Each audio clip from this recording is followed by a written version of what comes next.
कोकणातील प्रत्येक अपडेट जाणून घेण्यासाठी आजच माझे कोकणच्या सोशल मीडिया प्लॅटफॉर्मला लाईक, फॉलो आणि सबस्क्राईब करा.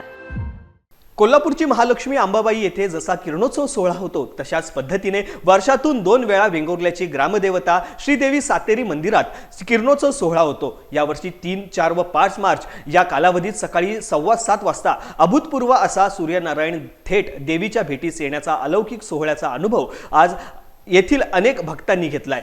सातेरी मंदिर शहराचे वैभव आहे. सुमारे 500 वर्षांपूर्वीचे हे मंदिर प्रशस्त आहे. 50 फूट रुंद व 150 फूट लांबीचे संपूर्ण जांबा दगडाने बनवण्यात आलेले आहे. प्राचीन वास्तुस्थापत्य शास्त्राचा अजोड नमुना म्हणून प्रसिद्ध असलेले 4 ते 5 फूट रुंदीच्या भिंतींवर पूर्णपणे दगडी कमानींवर व जुन्या धाटणीच्या व वैशिष्ट्यपूर्ण बांधकामावरती उभे आहे. दरवाजा सोडल्यास लाकडाचा वापर न करता बांधलेले पूर्ण दगडी मंदिर म्हणून कुतूहलाने या मंदिराकडे पाहिले जाते. 7:15 वाजता किरणोत्सव हा कार्यक्रम आहे. मग अनायासे सकाळीच आम्ही तयारी करून इथे ह्या भेटीसाठी आलो. हा आमचं हे सुदैव आहे की यावेळेला आम्ही त्या निमित्ताने आम्हाला हे कार्यक्रम बघता आला. खरं म्हणजे ही पौरात्य कला आहे. ही स्थापत्यकला पांडवांच्या काळात हे मंदिर बांधलं असं म्हणतात. तेव्हासुद्धा आपली ती स्थापत्यकला किती पुढे गेलेली होती हे यावरून दिसून येतं की पर्टिक्युलर म्हणजे आपल्या जानेवारी फेब्रुवारी ह्या दरम्यान हे किरणोत्सव बरोबर देवीच्या मुखावर पडलं जातं. त्याच्यामुळे आपले हे प्राचीन जे शास्त्र होतं ते किती प्रगत होते हे यावरून दिसून येतं.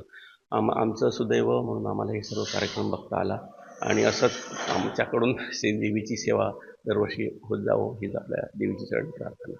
मुंबईतून आलेलं त्यावेळेला बघता आला आणि काल आम्ही लकीली इथे संध्याकाळी आलो होतो त्यावेळेला माहिती पडली.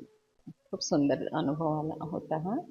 आणि कोल्हापूरच्या महालक्ष्मीला जसा दर्शन सोहळा असतो तसाच इथे अनुभवायला मिळाला. हा जो सोहळा आहे कसं वाटतं? मनापासून आनंद, खूप छान वाटलं देवीच्या दर्शन. हो,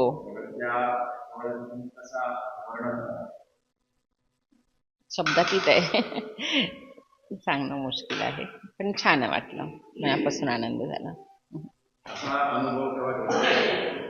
हो, आम्ही शांतादुर्गाला घेतला होता एकदा असा अनुभव.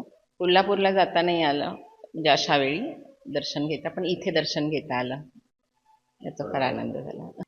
हा अनुभव याच्या अगोदर पण मी हा प्रोग्राम अटेंड केलेला आहे. मी इथला परब त्यावेळी माझं बालपण पण इथेच केलं. त्यामुळे ह्या देवीचा जो काय महिमा आहे हे जागृत देवस्थान आहे आणि सूर्यनारायण स्वतः देवीच्या भेटीला येतो हे खरोखर लौकिक आहे. जशी अंबाबाई कोल्हापूरची तशी जी आपली सातेरी देवी, हे देवस्थान जागरूक असल्यामुळे संपूर्ण पंचक्रोशी वेंगुर्ला तालुका, इवन कर्नाटक इकडे बेळगाववरून लोक येतात. मी तर दर 2 महिन्याने येतच असतो आणि देवीच्या भेटीला म्हणा किंवा रामेश्वर, पूर्वज ही सगळी देवस्थानं आहेत, त्याचं आशीर्वाद घेण्यासाठी मी येत असतो. पण अलौकिक असा हा आज जो मला अनुभव घेता आला तो खरोखर वाखाणण्याजोगा आहे.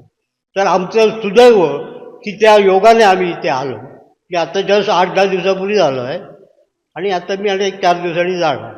तर सांगू इच्छितो की दरवर्षी 2 वेळा सूर्यनारायण आपल्या देवीच्या दर्शनाला येत असतो. तर 3-4 मार्च रोजी असतो आणि ऑक्टोबरच्या 5, 6, 7 असं 2 वेळा सूर्यकिरण होतं. त्यावेळी बरेच भाविक लोक या दर्शनासाठी येतात आणि या दर्शनाचा लाभ घेतात. हा दर्शन सोहळा म्हणजे काय तर श्रीदेवीचं आणि सूर्यनारायणाचं प्रत्यक्ष भेट असते ती, आणि ती पाहण्यासाठी सर्व भाविकांनी गर्दी केलेली असते आणि ते दर्शन पाहण्यासाठी फार उत्सुकता लोकांना लागलेली असते. तसंच हे दर्शन घेण्यासाठी जे येतात त्यांना जे मनोमोहनाने सगळं दर्शन होतं आणि ते तृप्त होऊन आपल्या घरी जातात. आध्यात्मिक म्हणजे जे मंदिर बांधवलं त्यावेळी त्यांनी मंदिर असं बनवलंय की जिथून आपल्या देवीच्या मुकुटावर सूर्यकिरण कसं पडेल हे त्यांनी शास्त्राप्रमाणे शोधून काढले होतं आणि त्यांनी ते बनवलं आहे आणि त्याप्रमाणे सूर्यकिरण होत असतं.